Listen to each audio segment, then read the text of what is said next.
13 વર્ષના થયા શ્રી મહાપ્રભુજી. ગ્રહનો ત્યાગ કર્યો, પૃથ્વી પરિક્રમા માટે આપ પધાર્યા છો. દક્ષિણ ભારતમાં કૃષ્ણદેવરાયની સભા વિદ્યાનગરમાં, અને રાજાનો એવો એક નિર્ણય કે હું આખા ભારતથી બધા પંડિતોને બોલાવું અને જે આ સભા જીતે એની હું શરણે જાઉં. બધા અલગ અલગ વિદ્વાનો આવ્યા, મહાનુભાવો પધાર્યા. એમાં એક 13 વર્ષના વલ્લભ પણ પધાર્યા. જ્યાં વિદ્વાનોએ પહેલા તો વલ્લભના દર્શન કર્યા, હસવા લાગ્યા. अरे छोटा सा बच्चा हमको क्या हराएगा, हम तो 60-60 साल के हैं, बाल हो गए हैं हमारे सफेद, और ये छोटा सा बच्चा हमको क्या ही हरा देगा. वल्लभ पर हंसता था. वल्लभ જ્યાં બિરાજમાન થયા સભામાં, બધા બ્રાહ્મણો કહે કે બ્રહ્મ નિરાકાર છે, વલ્લભ કહે બ્રહ્મ સાકાર છે. એ બધા કહે કે ભગવાનનું કોઈ રૂપ ન હોય, વલ્લભ કહે ભગવાનનું રૂપ હોય, ભગવાનના શૃંગાર થાય, ભગવાન પોઢે પણ, ભગવાન જાગે પણ, ભગવાન આરોગે પણ, ભગવાન નાચે પણ, ભગવાન ગાય પણ. સાકાર બ્રહ્મવાદેક સ્થાપક વેદ પારગ. લોકો પૂછે જે આપ કહેતા હો કે ભગવાન જો કણકણમાં હોય તો મંદિરે જવાની શું જરૂર? કણકણમાં ભગવાન, તમે તો માઇકની પૂજા કરીએ, અમે તો આ પિયાનોની પૂજા કરીએ, અમે તો આ વ્યક્તિની પૂજા કરીએ, મંદિરે કેમ જવું પડે? અમે એ જ કહીએ કે જો તમે માનો છો કે હવા એર બધે જ છે, તો કે હા અમે તો માનીએ છીએ. અને અમે શું, મોટા મોટા વૈજ્ઞાનિકો કહી ગયા, સાયન્સ કહે છે કે હવા તો બધે જ વ્યાપ્ત છે. મેં કહ્યું તમે એવું કરજો, નેક્સ્ટ ટાઈમ આપ હાઈવે પર જતા હો, ગાડીનો ટાયર થાય પંચર, પેલા પંચરવાળા ટાયરને હવામાં રાખીને જોજો એમાં હવા ભરાય કે નહીં. તો કહે છે એમ તો ન ભરાય. મેં કહ્યું તમે જ કહ્યું હવા કણકણમાં છે, ભરાવી જોઈએ. ભગવાન ભલે કણકણમાં હોય, પણ આપણને એક એવું સ્થાન જોઈએ કે જ્યાં પુરુષોત્તમત્વ પ્રગટ થયેલું હોય અને આપણી અંદર પ્રવિષ્ટ થાય. તો આ વાતનું સ્થાપન પ્રિયજનો શ્રી વલ્લભાચાર્યજીએ કૃષ્ણદેવરાયની સભામાં કર્યું કે બ્રહ્મ નિરાકાર નથી, પણ બ્રહ્મ સાકાર છે. ક્લેશોધિકરસ્તેષામ અવ્યક્તાસક્ત ચેતસામ અવ્યક્તા હે ગતિર દુઃખમ દેહ વધર અવાપ્યતે.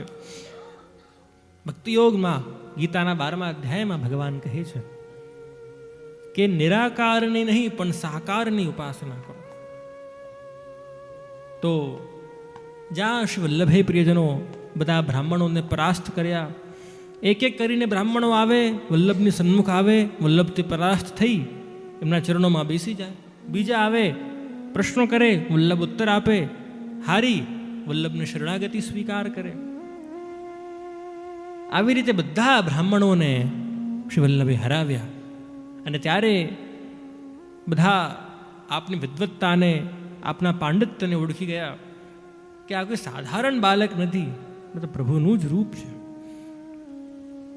અને જેમ નક્કી કરવામાં આવ્યું હતું એમ હવે આપણે એમને રાજ્યાભિષેક કરીશું, કનકાભિષેક કરીશું, કનકનો અભિષેક કરીશું. અને ભારતની બધી જ પવિત્ર નદીઓના જલ લાવવામાં આવ્યા. કૃષ્ણદેવરાયે ઘડામાં ભર્યા. ગંગા હોય, યમુના હોય, સરસ્વતી હોય, ગોદાવરી હોય, કાવેરી હોય, નર્મદા હોય, અને બધાથી કનકનું અભિષેક શ્રી વલ્લભને કરાવ્યું. કનક સ્નાન શતમણ સુવર્ણે કરાવ્યું મહીપાલ. 100 મણ સોનું શ્રી વલ્લભને ધર્યું. કેટલું મણ?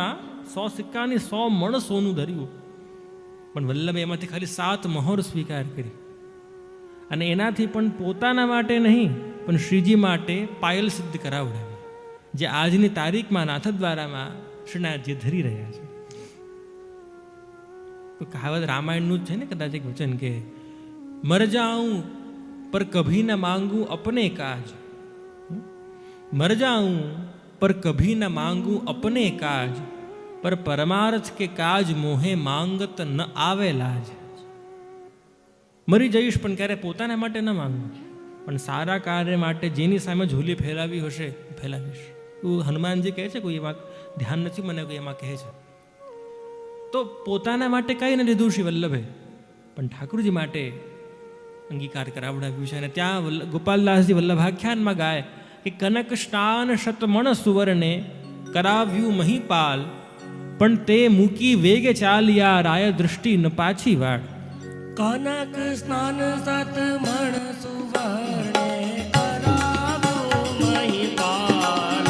હો કનક શાન શતમણ સુવર્ણે કરાવ્યું મહીપાલ, તે મૂકી વેગે ચાલિયા રાય દૃષ્ટિ ન પાછી વાળ. તે મૂકી વેગે ચાલ્યા રાય દૃષ્ટિ ન પાછી વાળ. અંગ ભંગ કલિંગ કૈકટ મગધ મરુ સુર સિંધ, એ તમસ નાગ હર્યા પરતાપ પદ રજ ગંધ.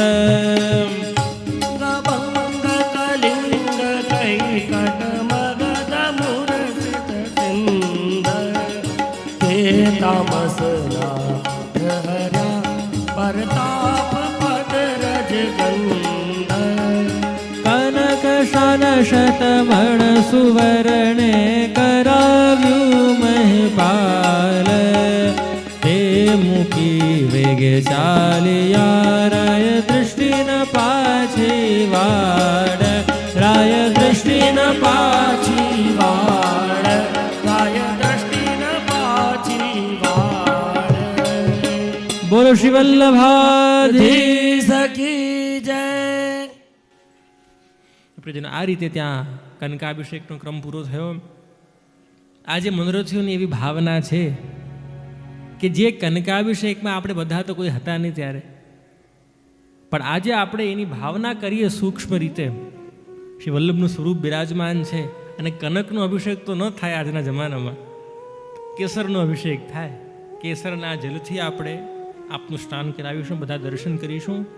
તો પ્રિયજનો, આજના કથાના ક્રમને આપણે અહીં વિરામ આપી રહ્યા છીએ. હમણાં આરતી થશે પોથીજીની, અને એના પછી કનકાભિષેકની ઉજવણી થશે.